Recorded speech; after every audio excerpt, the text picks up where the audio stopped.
Welcome back, everyone. My name is Patrick. You're watching the Oilers Rundown. Well, we all loved that big 5-1 victory for the Oilers over the Nashville Predators the other night.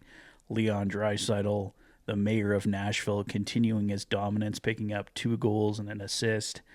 It was so great to see the NHL debut of Noah Philp. There was a lot of fans at the bar where I watched it at Tommy's Neighborhood Pub in downtown Banff. They absolutely love Noah Philp there, so it was a great atmosphere to watch Noah Philp's NHL debut and to see him get an NHL assist. Absolutely amazing. Obviously, a goal would have been the cherry on top, but let's see what happens tomorrow night against the Calgary Flames, Battle of Alberta. I'll be back down at Tommy's Neighborhood Pub, so hopefully we can all enjoy a big Noah Philp goal tomorrow night. Drake Caggiula also came up with Noah Philp, following, of course, the ankle injury to Connor McDavid. Drake Caggiula also picking up an assist on the same goal that Noah Philp did as well, a beautiful goal from Corey Perry. So it was great seeing both Drake Caggiula and Noah Philp in the lineup. Combined with Corey Perry, that fourth line looked amazing. They were generating all night long. Noah Philp was amazing on face-offs. I don't know.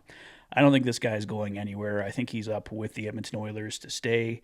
I mean, it's been one game, so we shouldn't get too hyped up, but Noah Philp looked like he should have made the Edmonton Oilers out of training camp, and he certainly did not look out of place in his very first game against the Nashville Predators. So, like I said, let's see what happens here, but a great NHL start for Noah Philp. Connor McDavid, as I mentioned the other day, was back on the ice. Head coach Chris Knobloch was quoted here by Gene Principe. He went on the ice for a few moments, but I wouldn't say skate. He added the injury timeline for Connor McDavid could be closer to 2 weeks than 3 weeks. So he was back on the ice regardless, and as head coach Chris Knobloch points out, he is closer to 2 weeks than 3 weeks. We know Connor McDavid always heals faster than anticipated, and I don't think it will be any different in this situation. November 16th against the Toronto Maple Leafs is the believed target date for Connor McDavid. I mean, as I always say, we'll see what happens, but a game against the Toronto Maple Leafs would be a great return date for Connor McDavid. Bob Stauffer reporting today, Vasily Podkolzin is putting in a lot of extra work at Edmonton Oilers practices, often the first player on the ice. At the end of practices, spends time on puck touches with the assistant coaches, still only 23. Vasily Podkolzin has been very impressive since joining the Edmonton Oilers. A big fight the other night against Nashville. As Bob Stauffer points out, spending extra time in practices, trying to get better. Right now, he's on the top line with Leon Draisaitl and Victor Arvidsson. So, if anyone predicted that Vasily Podkolzin was going to end up on the number 1 line, I mean, I know there's a few extenuating circumstances resulting in that, but still, hats off to Vasily Podkolzin for coming in, making an impact.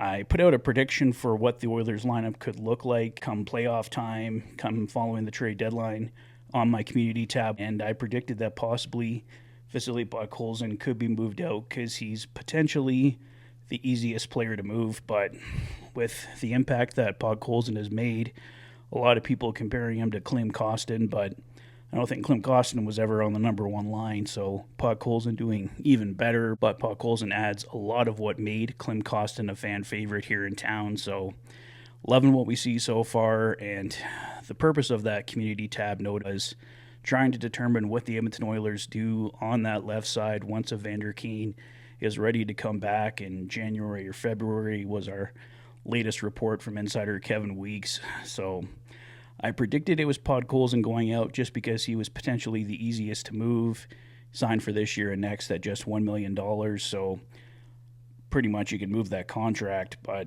maybe it ends up being somebody like Jeff Skinner. I mean, Jeff Skinner was one of our prized July 1st free agent signings, and it'd be pretty shocking if it was Jeff Skinner, but the Oilers do have to make some room on that left side for Evander Kane to come back in here, and if it's not Podkolzin, it might have to be Jeff Skinner. I mean, they could potentially move out Matthias Janmark as well, but they did sign Janmark to a 3-year deal, so we got a lot of time to figure that out. It was just some early ideas and some early thinking on my part, but Yeah, I thought Podkolzin, but at this point, I don't think Podkolzin will be going anywhere. But we do have some time still till January and February when Evander Kane does come back. And who knows, maybe there's a setback with Evander Kane and they're able to keep everybody. There is cap space for everybody right now, but roster space is another thing entirely. So, as I've said a few times, let's see what happens there come January and February. But just some early thoughts on Jeff Skinner, Vasily Podkolzin, Evander Kane.